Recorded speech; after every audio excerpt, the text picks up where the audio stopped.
Imagine this.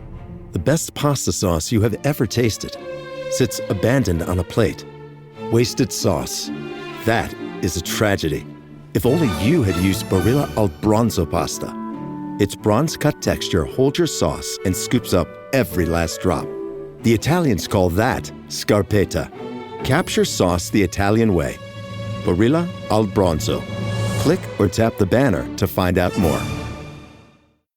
Look around. You can find cars like these on AutoTrader. Like that car riding your tail. Or if you're tailgating right now, all those cars doubling as kitchens and living rooms are on AutoTrader too. Are you working out and listening to this ad at the same time? Well, multitasking pro, cars like the ones in the gym parking lot are for sale on AutoTrader. New cars, used cars, electric cars, maybe even flying cars. Okay, no flying cars, but as soon as they get invented, they'll be on AutoTrader. Just you wait. AutoTrader.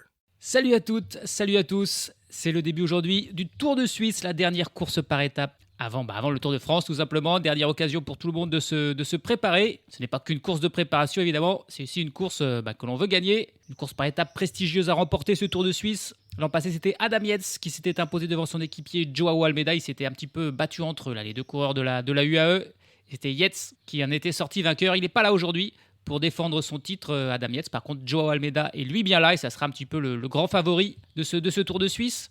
Alors un tour qui n'est pas fait pour les sprinteurs. Hein. Clairement, d'ailleurs, il y en a quand même au départ, il y en a quelques-uns des sprinteurs, mais ils n'auront pas beaucoup l'occasion de s'exprimer. Il y a peut-être seulement, on va dire, une étape qui pourrait convenir aux sprinteurs. Le reste, c'est plutôt pour des punchers ou des grimpeurs, avec 3 premières étapes qui seront d'abord pour les punchers assez vallonnés, et des finales avec des petites montées. On aura une 4e étape qui aura une belle ascension à mi-parcours, mais qui finira sur du plat et qui pourrait peut-être convenir à des échappées. Puis on aura 2 étapes de montagne qui, elles, se finiront par des ascensions plutôt courtes à chaque fois, mais très pentues. Et puis surtout, il y aura un chrono pour finir, et un chrono très difficile, puisque c'est un chrono qui ne fait que 10 km, mais il est à 9% de moyenne. Tout simplement, c'est un chrono en montée dans une montagne, et il y a des gros écarts qui pourront être faits, et il est fort probable que tout se joue, le classement général notamment, se joue lors de cette dernière étape et de ce chrono, un chrono en ascension, en montée, et un chrono qui semble correspondre parfaitement, par exemple, à un coureur donc, comme Joao Almeida, qui sera le leader de la Team Emirates. Il aura avec lui Jan Christen, l'espoir suisse, notamment pour l'aider. Alors, quels seront les adversaires de Joao Almeida ? On peut penser à Félix Gall pour la Decathlon AG2R qui est là et qui sera l'un de ses principaux concurrents. On a aussi Alexander Vlasov pour la Red Bull Bora Hansgrohe, qui est un bon grimpeur. On a Tao Geoghegan Hart, s'il arrive enfin à retrouver sa forme, l'ancien vainqueur du Giro. Et puis les autres, c'est plutôt des punchers que des vrais grimpeurs. Hein. On a Ionis Aguirre pour la Cofidis, Matej Mohoric, Peyo Bilbao là, pour la Bahrain Victorious. On a Gorg Zimmermann pour l'Intermarché Venti, Javier Romo pour la Movistar, Ilan Van Wilder pour la Soudal Quick-Step. On a aussi Oscar Only pour la Picnic Post-Tenel. On a encore Clément Champoussin pour l'Exis Astana Team, ou le duo Marc Hirschi, Julien Alaphilippe pour la Tudor. Seul autre véritable adversaire pour Almeida, à part donc Vlasov et Félix Gall, c'est peut-être bien Ben O'Connor, l'Australien de la team Jayco Alula, qui sera là. Et puis on a 2 anciens vainqueurs au départ, mais c'est des coureurs qui ne devraient pas peser sur la course, en tout cas qui ne sont pas du tout considérés comme des favoris. C'est Geraint Thomas pour l'Ineos Grenadier qui sera là, et puis c'est Rui Costa. Rui Costa, c'est carrément un triple vainqueur du Tour de Suisse, mais c'était il y a très très longtemps. Il s'est imposé 3 fois de suite entre 2012 et 2014. C'était il y a plus de 10 ans, Rui Costa. Il est là pour l'IF Education Easy Post, même si ce sera plutôt Nelson Poles, le leader dans cette équipe. C'est marrant de voir Rui Costa encore là, l'expérimenté portugais. Et puis côté français, on a pas mal de monde. On l'a dit, on a Julien Alaphilippe, et là, ça sera pour chercher des victoires d'étape. Champoussin aussi, on a aussi Romain Grégoire pour la Groupama, on a Kevin Vauquelin pour l'Arkea BNB Hotel, on a aussi Warren Barguil pour la Team Picnic Post-Tenel. Voilà les meilleures chances françaises sur ce Tour de Suisse. Au parcours donc un petit peu spécial, très vallonné, c'est normal, c'est la Suisse. La première étape qui commence aujourd'hui entre Küsnacht et Küsnacht, une boucle autour de ce village, compte 4 ascensions, 2 cols de 3e, 2 cols de 2e, en fait c'est à chaque fois les mêmes. Hein. On commence immédiatement au bout de 5 km avec le premier col, alors le nom, l'Adligenswillerstrasse. Merci. 1 km 700 à 6% de moyenne. Et puis ensuite, on a la 2e ascension plus dure, 2e catégorie au bout de 25 km, qui est le Michael Schruss, 4 km à 9% de moyenne.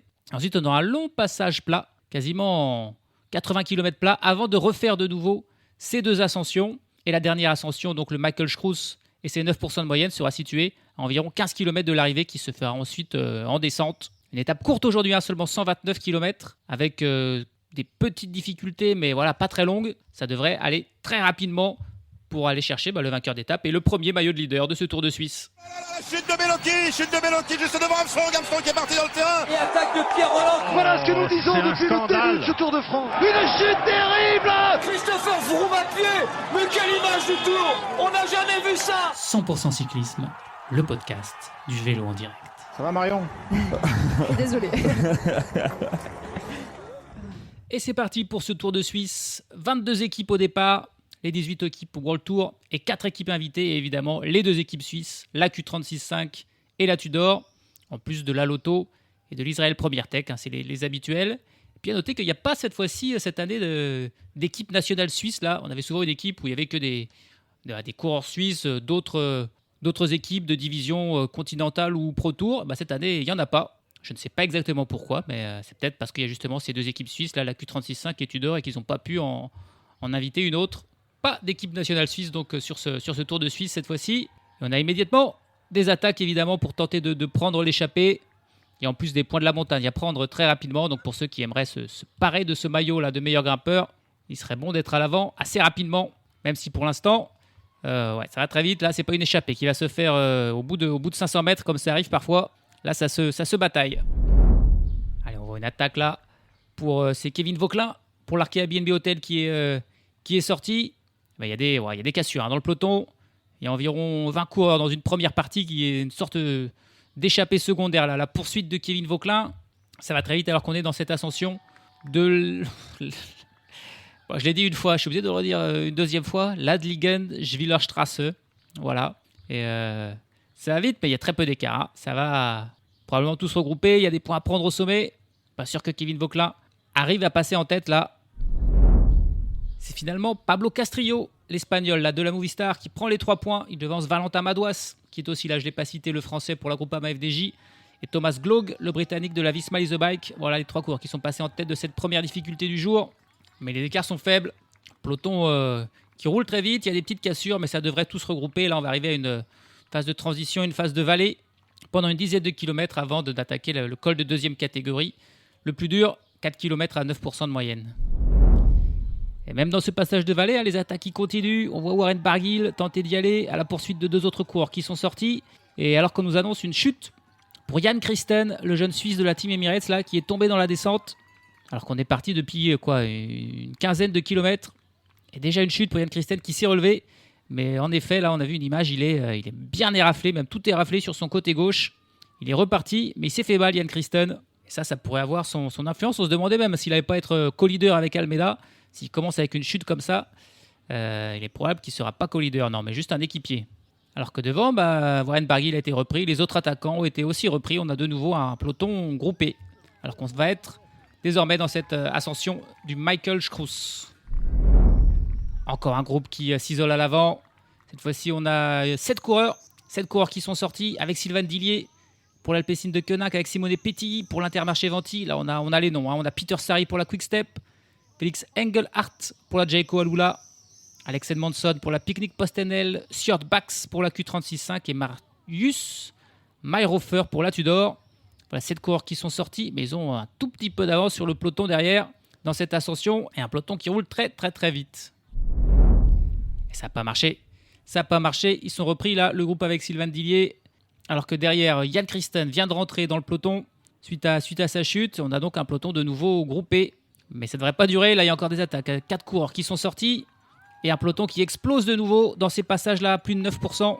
Il y a des coureurs évidemment qui sont lâchés. Tous les sprinteurs qui sont présents vont avoir du mal à suivre. Aujourd'hui, ça aurait pu leur convenir s'il n'y avait pas cette ascension de 9% que l'on passe maintenant et que l'on repassera ensuite à 15 km de l'arrivée.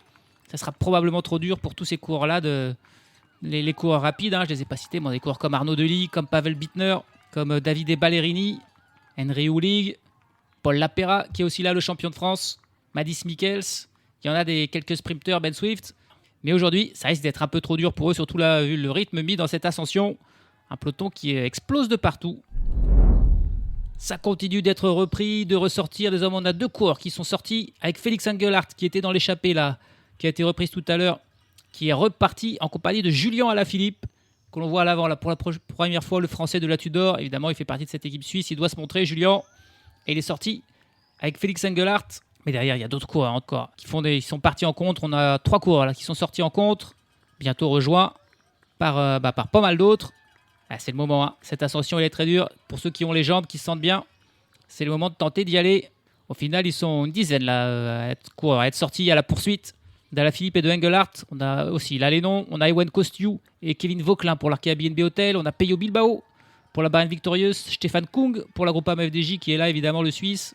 Victor Langelotti pour l'Ineos. On a Quinn Simons et Juan P. Lopez pour la Lidl Trek. Pablo Castrillo pour la Movistar. Matteo Sobrero pour la Red Bull. Tish Bennett pour la Visma Lease Bike. George Bennett pour l'Israël. Et Fabio Christen de la Q36.5 qui sont sortis à la poursuite d'Alaphilippe et d'Engelhardt. Voilà, c'est compliqué de dire si le groupe derrière Alaphilippe et Engelhardt est vraiment un groupe de contre ou si c'est le peloton. Ils sont au moins 40 coureurs là. Il y en a d'autres coureurs qui sont revenus de l'arrière. 40 coureurs dans ce groupe de poursuite qui est à environ une trentaine de secondes derrière Alaphilippe et Engelhardt. Engelhardt qui est passé en tête au sommet de cette difficulté, qui prend les 6 points et qui est donc le leader de ce classement de la montagne, désormais évidemment, devant Julien Alaphilippe.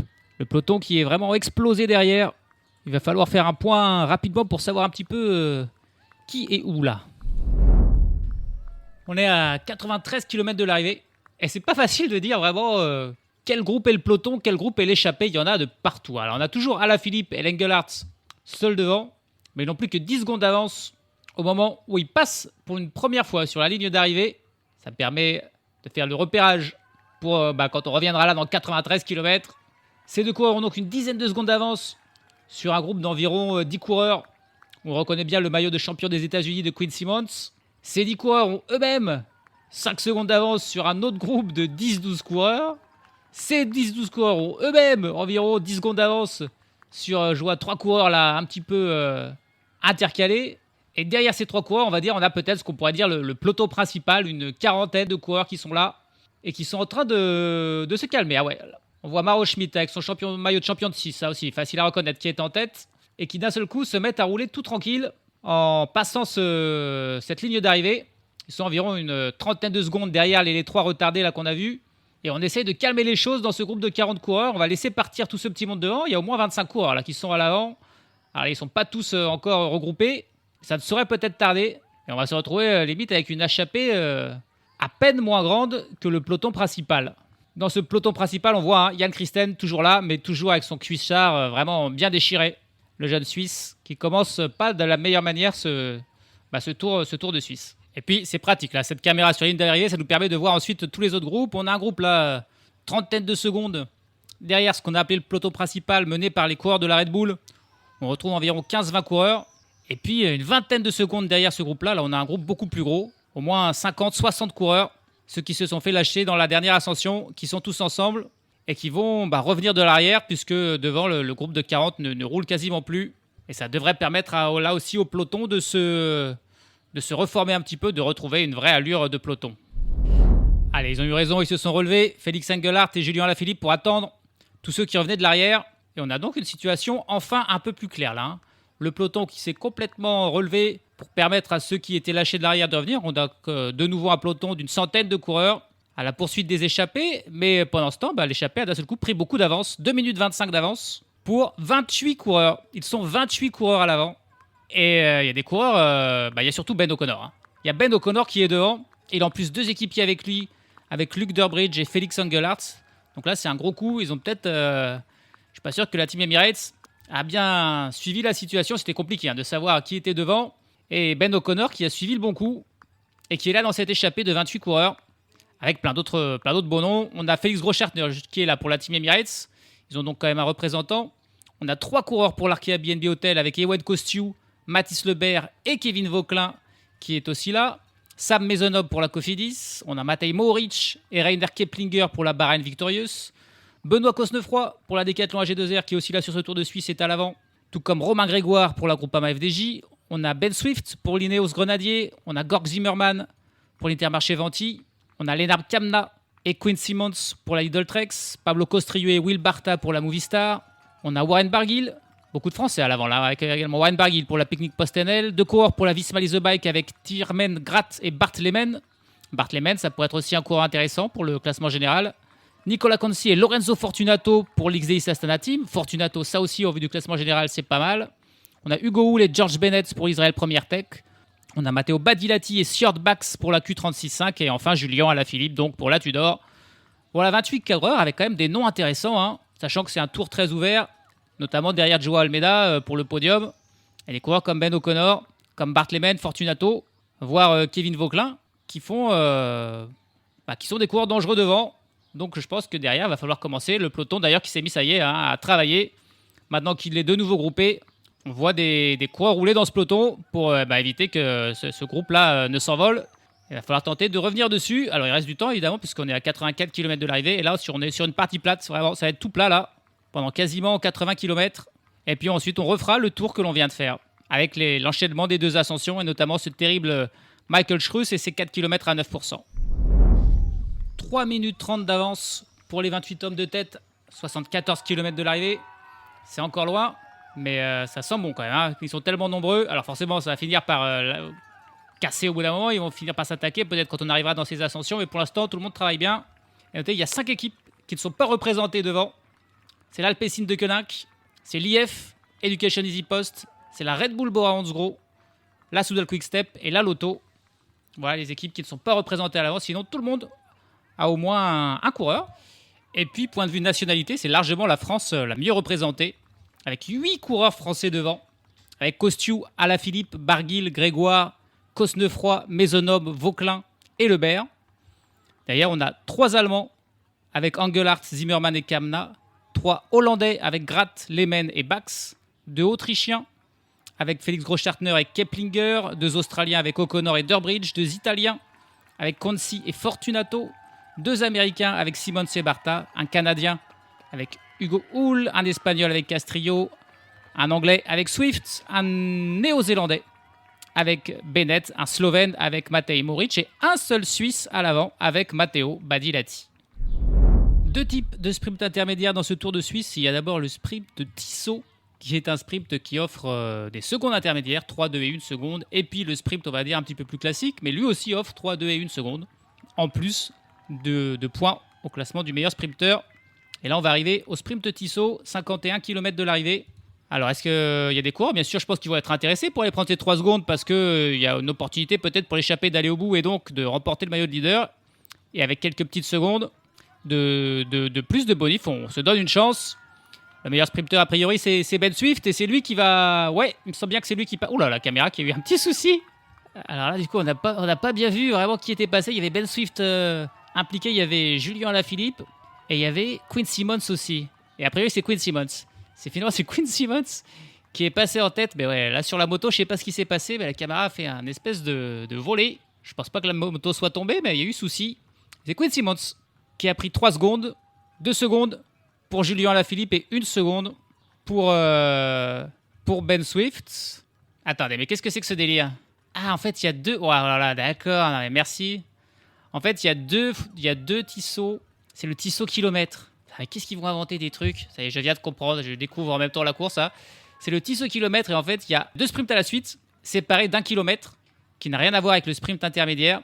Et chacun de ces 2 petits sprints qui sont séparés d'1 kilomètre rapporte 3 secondes. Mais alors, la réalisation suisse, où je ne sais pas qui est aux manettes, mais c'est complètement raté parce qu'on n'a vu aucun des 2 sprints. Tout simplement, on est arrivé à chaque fois trop tard. Alors, le premier, on était dessus, mais la caméra a eu un bug et est partie. Et là, on a vu juste l'arrière de ce groupe d'échappés au moment où il passait sur le 2e sprint.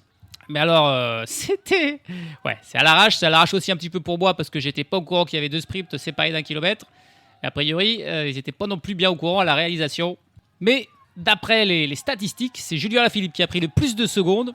Il a fait 2 fois 2e, battu 1 fois par Ben Swift et 1 fois par Quinn Simmons. Et donc Ben Swift a également 4 secondes.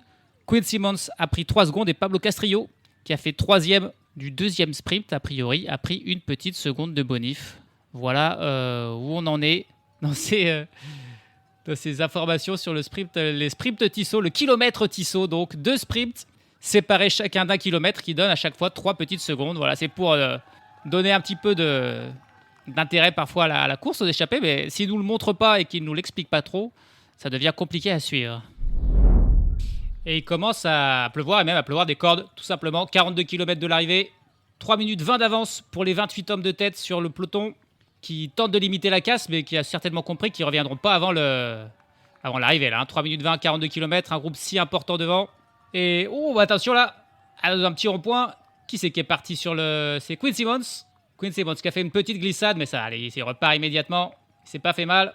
Il s'est fait beaucoup moins mal que Jan Christen tout à l'heure. Alors Jan Christen, il pleuvait pas quand il est tombé, c'était sur le sec. Donc désormais, c'est route mouillée. Il faudra faire attention quand on va revenir dans ces deux descentes là, après les ascensions. On s'en rapproche. Quinn Simmons, il est tombé, mais non, ça va. Il est reparti immédiatement, il s'est pas fait mal. Bon, il y a eu aussi un sprint intermédiaire, mais encore une fois, ils ne nous l'ont pas montré. Décidément, là, Carégie, ils ont des soucis. Il y a peut-être aussi il y a un orage là qui est en train de tomber. Il y a parfois des coupures. On n'a pas vu, mais c'est Mathis Lebert qui est passé en tête. Mais là, je pense que c'est simplement en passant son relais. De toute façon, il n'y avait pas de secondes à prendre. Au final, hein, les secondes à prendre, c'est que dans les 2 sprints du kilomètre Tissot, mais pas dans le sprint intermédiaire où là, il n'y a que des points pour le maillot de meilleur sprinter.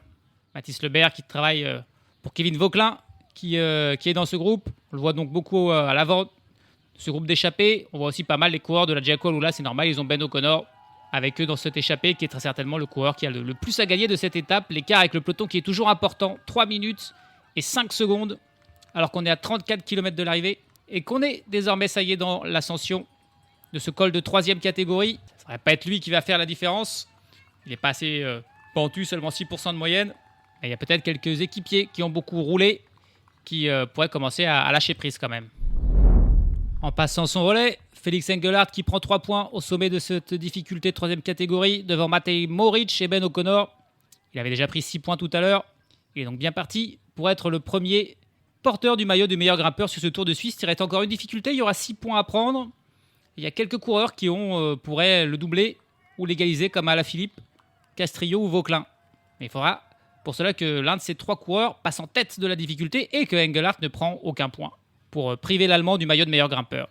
30 km tout pile de l'arrivée, 2 minutes 57 d'avance. On est de nouveau désormais dans une phase descente-vallée pour une dizaine de kilomètres. Et puis ce sera l'ascension qui sera probablement décisive au sein de l'échappée. C'est parti pour cette ascension du Mackelskruss. Et là, dans la partie de vallée, il n'y a que 2 coureurs qui ont travaillé. C'est Félix Engelhardt et Luc Durbridge. Là, c'était tout pour Ben O'Connor et tous les autres étaient bien contents de ne pas avoir à bosser, de suivre le rythme des 2 coureurs de la Jayco et qui ont immédiatement explosé dès les premiers passages de cette ascension. 3,9 km à 9% de moyenne. Et tiens, Matej Moric est aussi un des tout premiers distancés. Il n'insiste pas, Matej Moric, alors qu'on a pu penser que ça a quand même pu être bon pour lui. Il aurait pu peut-être faire pareil ses talents de descendeur là ensuite, après l'ascension. Mais il est lâché. C'est le cas aussi de Mathis Lebert, qui a beaucoup travaillé. C'est fini aussi pour Quinn Simmons. Il a encore Lennart Kamna, son équipier devant. Mais ça lâche pour l'Américain aussi. Désormais, c'est Ewen Kostiou qui est en tête de ce groupe et qui roule toujours pour l'Arkia BNB Hotel. On a foi en Kevin Vauquelin aujourd'hui. Et c'est Ben O'Connor qui fait désormais lui-même le rythme en tête. Et du coup, ça lâche pour Shortbacks, pour la Q36.5. Ça lâche pour Hugo Hull, pour l'Israël. Ça lâche pour Maisonneuve, pour la Cofidis. Ça lâche pour Tiermen Gratz, également de la Visma Lease Bike. Et Ben O'Connor qui est en train d'essorer là ce groupe d'échappés. Il est le seul à rouler en tête de ce groupe. Il continue son effort. Ils sont encore une quinzaine de coureurs, mais ça devient de plus en plus difficile pour la plupart d'entre eux. Ça lâche pour Nicolas Conci de l'Astana. Ça lâche pour Warren Barguil, pour la Picnic Postenel. Ça lâche aussi pour Gorg Zimmermann. Ça, c'est plus étonnant. Et je crois que Lorenzo Fortunato est aussi en train de lâcher. Ouais, décidément, là, il fait mal O'Connor. Il fait très, très mal Ben O'Connor. Parce que là, Zimmermann et Fortunato, même Barguil, hein, c'est des bons grimpeurs. Et il les essore. Il les lâche tous un par un, même s'il y a encore une dizaine de coureurs dans la roue de Ben O'Connor. On voit Pablo Castrillo toujours là.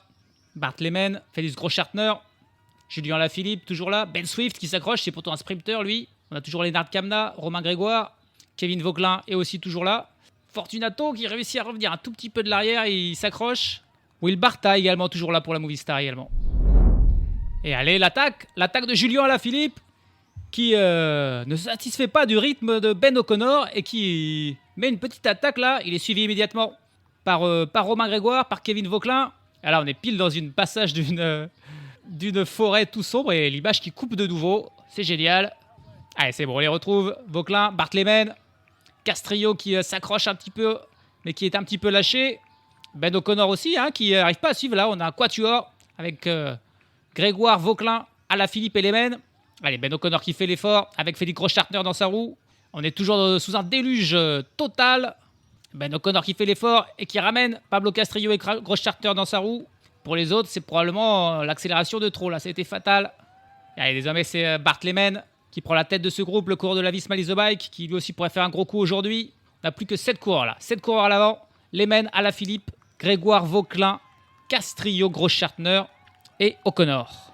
15 km de l'arrivée. Oh, mais là, le travail de Lehman qui fait mal quasiment à tout le monde. Ça a lâché là pour O'Connor, Castrillo, Grossschartner qui venait juste de revenir. Et il n'y a que les 3 Français, Vauquelin, Grégoire et Alaphilippe. Les 3 Français qui sont là dans la roue de Bart Lehman et qui suivent le Hollandais qui tente de forcer l'allure. On arrive quasiment au sommet désormais.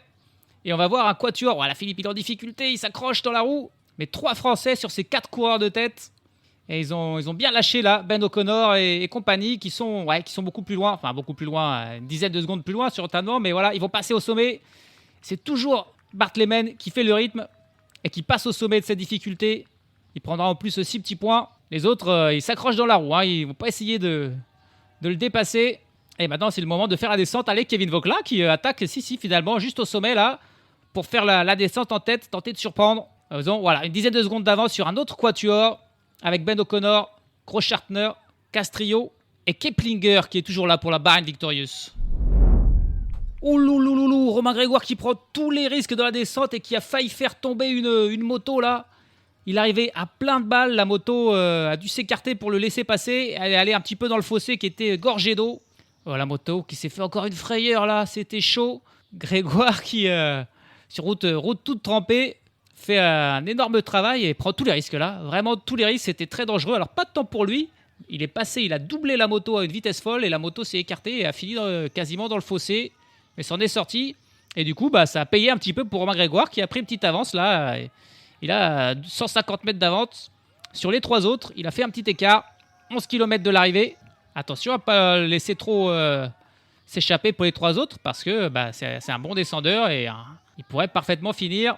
Derrière, par contre, l'écart semble plus grand. Ben O'Connor et compagnie semblent plus loin. Ça va être compliqué pour eux de revenir. La victoire se joue probablement entre les 4 hommes de tête, parmi lesquels on retrouve 3 coureurs français.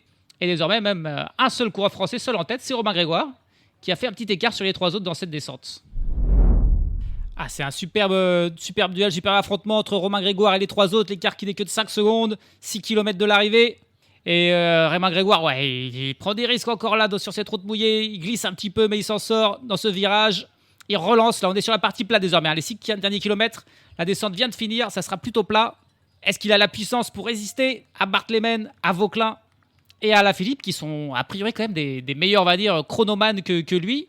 Mais il a l'air frais, il a un petit peu d'avance. Il a la foi, Romain Grégoire, qui va tenter de résister à ces 3 poursuivants.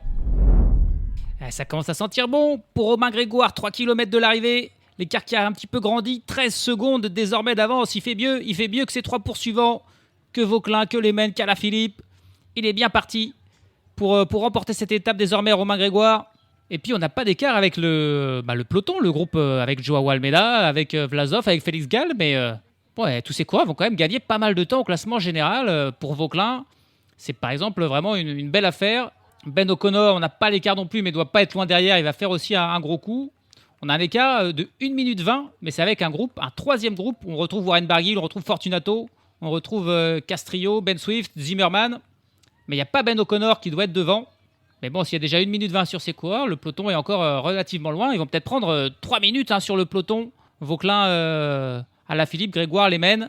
C'est pas anodin du tout. C'est pas anodin du tout parce que y a des étapes de montagne, mais pas tant que ça non plus. Et ça va être beau, ouais. Ça va être la victoire pour Romain Grégoire qui a passé la flamme rouge.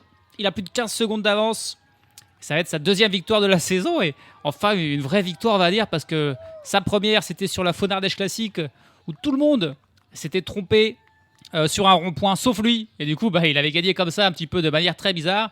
Et puis, il avait aussi connu une très bizarre aventure sur le Tour du Pays Basque où il avait été déclaré vainqueur puisque Alex Aramburu, le vainqueur, avait été disqualifié. Puis finalement, il a été requalifié à Aramburu et on a enlevé la victoire à Romain Grégoire. Cette fois-ci, il est à 200 mètres de la ligne et il peut être content. La victoire, elle est définitivement pour lui. Elle ne fait aucun débat cette fois-ci, Romain Grégoire.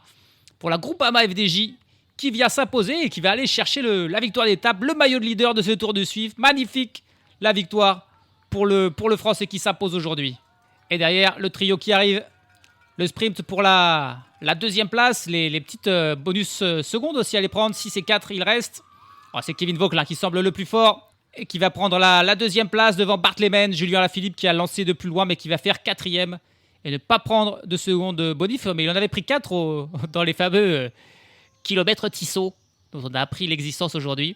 Donc tout le monde aura pris un petit peu des bonifs. Mais la victoire et le plus de bonifs et surtout la victoire d'étape, plus la petite cassure pour Romain Grégoire, félicité par Kevin Vauquelin.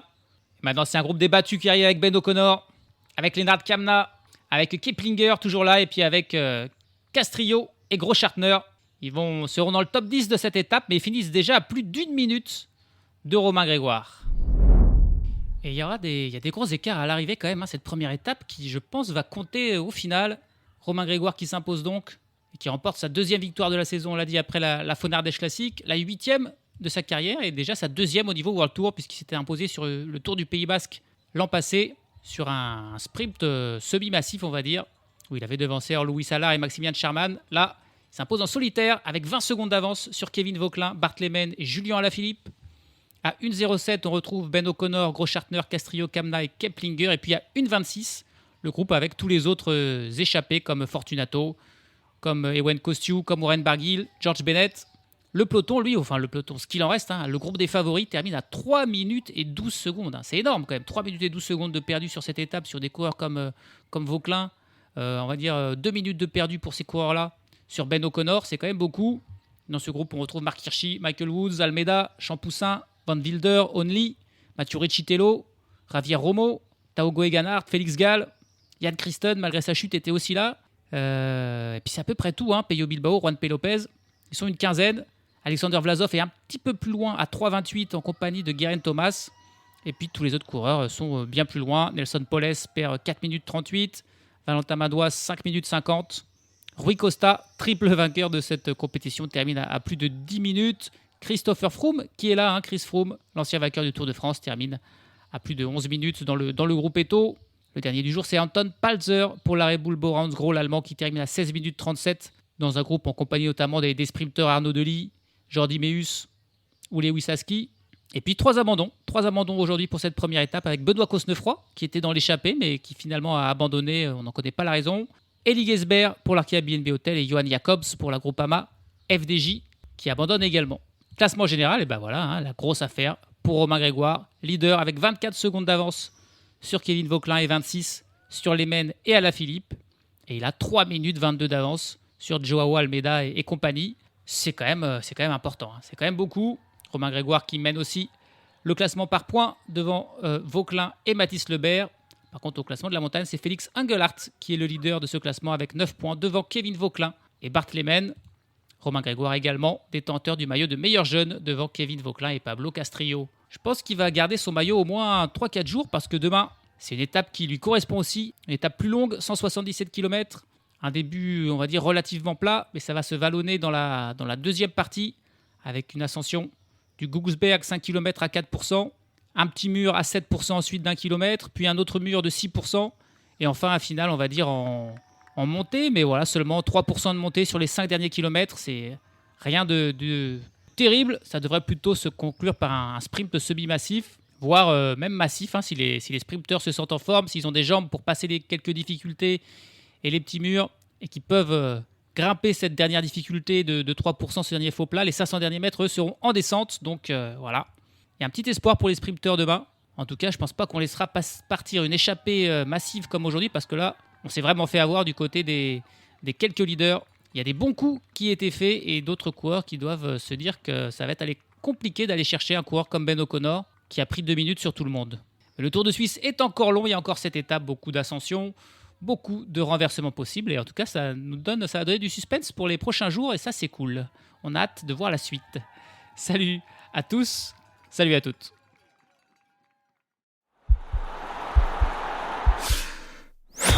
This podcast is part of the Sports Social Podcast Network.